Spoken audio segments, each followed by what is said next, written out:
May nagsabi pas na nagampayaman lang daw ang mga vlogger. Ano naging kawawa yung beneficiaries guys kung kung natutulungan guys? Nakita natin yung mga beneficiaries kung saan galing. Galing po yung iba nating yung mga Kalingap Angels natin guys. Galing sila sa hindi makapag-aral. Galing sila sa sira-sirang bahay. Galing sila sa walang pag-asa. And paano nyo masasabi na tawag doon na hindi sila natutulungan? Paano sila naging kawawa kung mayroon na silang bahay ngayon? May libre ng pag-aaral, may magandang tinitirahan, allowance. Mga naka-aircon pa yan. Kami nga ni Emmy, hindi kami makapakabit aircon guys.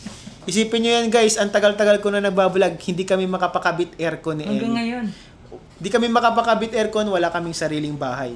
Kung mayaman ako guys, kung ganun, kung tayo guys ay ano lang, pinagkakakitaan lang natin ay yung mga beneficiaries. Siguro ngayon, mayaman na ako guys.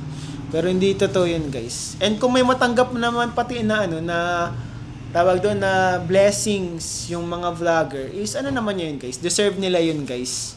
Kasi pinaghirapan nila yun guys. Parang yung care mo, even outside sa videos, nakikita namin na ginagawa nyo sa Angels. Parang maraming off-cam na nakasama nyo sila, parang kumakain kayo. Bakit parang may ganong setup? Ako para sa akin ewan ko kasi parang ako naman kasi bilang tao may pakailang para. Ngayon para may pakailam ka sa lahat din ay hindi lang sa video, Hindi lang sa video na kahit hindi nila. Oo. Hindi lang kunyari hindi Kalingap Angel, may nakita kang parang nasa daan, nagugutom, bibigyan mo ng pera kasi may care ka. Pero syempre lalo na dito sa mga kakilala kasi gusto kong iparamdam sa kanila na kumbaga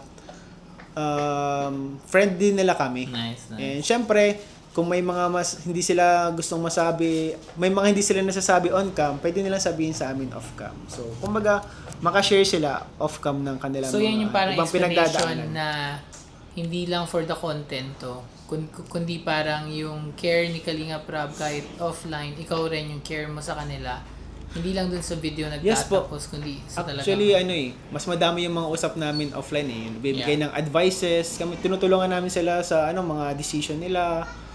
Sa buhay, life lessons yun. So, naapektuhan ka rin pag naapektuhan sila? Pag nasasaktan sila? Yes po.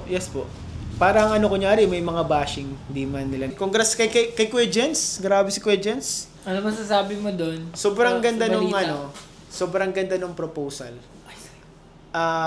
Talagang pinaghandaan, masabi kong pinaghandaan. Kasi yung plan A niya, hindi nasunod. Yung plan B, may plan B pa siya. Plan B? Nagkaroon siya ng plan B. Kaya, grabe si Kuya Jens. Talagang grabe magmahal si Kuya Jens. Kumbaga, siguro love language niya yun. Yung mga, yung mamahaling bagay. mga very, ine-expect mo, tagal na kayo magkakaibigan. Ine-expect mo na ganyan na magiging pag-propose ni Kuya Jens? Actually, nasabi niya na yung gusto niya sa ibang bansa mag-propose. Sabi niya ginawa niya, Ginawa niya talaga. Grabe pa. Kung ipinagpapatuloy ni Kalingap yan ang pagsisiman niya, sigurado mo yan. Yes po! Natatawa nga ako dun sa mga nagsasabi na kaya ako nagkalingap, nagpayaman ako. Guys, kahit isang beses di pa naabot nung sahod ko dito, yung sahod ko sa pagbabarko, guys. Nasa ilang years ka na ngayon? 4 years na. Feeling mo kung nagpatuloy ka? May bahay at sasakyan ako na maganda. Kasi po ako, official naman po ako sa barko and po ako. Tsaka pataas yun ang pataas pag every year, di ba? Every sampa. Opo, every sampa. Kasi naman tayo guys? Tawag doon. So hindi ka nagpapayaman dahil nasa Kalingap? Hindi guys. Pinili ko guys yung purpose kaya tayo nasa Kalingap. So paano yun? Walang bahay, walang kotse. May panghihinayang ka ba na nasa Kalingap? Ay wala po. Hindi mababayaran. Sabi ko palagi hindi mababayaran yung mga oras na kasama mo yung asawa mo, yung mama mo kapag tuwing may sakit sila. Yun yung the best. Kapag may sakit sila, naandyan ka. Kapag may problema sila, naandyan ka. May mayayakap sila. Kapag tawag doon, kapag mga importanteng araw nila, andun ka, di mo sila, wala, meron silang kasama. Yun yung mga hindi mababayaran. Pero iba-iba pa rin tayo, guys. Iba-iba pa rin ang tao. Kung ano pa din yung mo, priority. Kasi medyo pa rin tayo, guys, tawag doon, blessed kasi kahit papaano meron tayong opportunity na ganito na nakakapag-vlog tayo na kaya natin mag-provide ng sapat para sa pamilya natin kahit hindi tayo mag-abroad. Actually guys, bago po ako umalis sa pagbabarko, 6 digits na po talaga kasi official po tayo sa barko guys. 6 digits po talaga ako pas, sa totoo lang. Mga 5M ka siguro. Tawag doon, at the age of 23, kumikita na ako ng 6 digits buwan-buwan. And mayroon pa akong overtime yan guys. May mga special pa niyan, salary.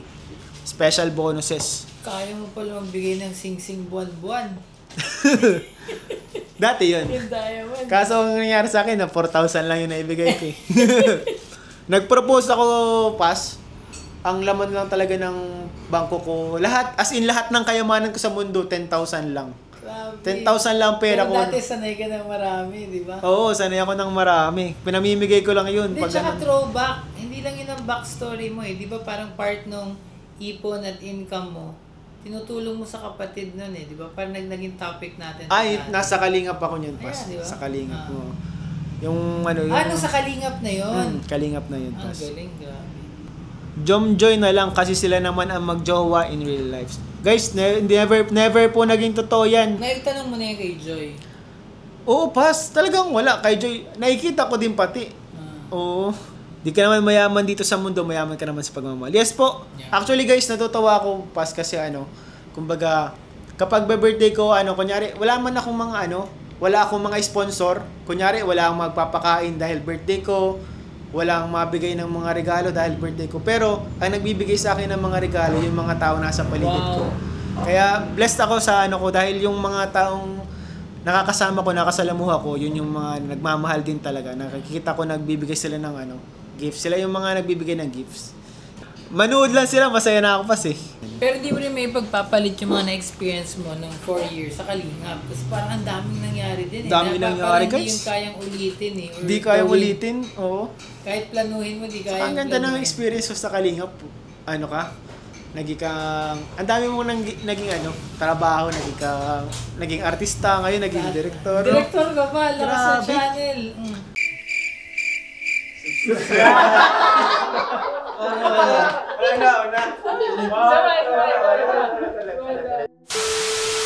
Please subscribe!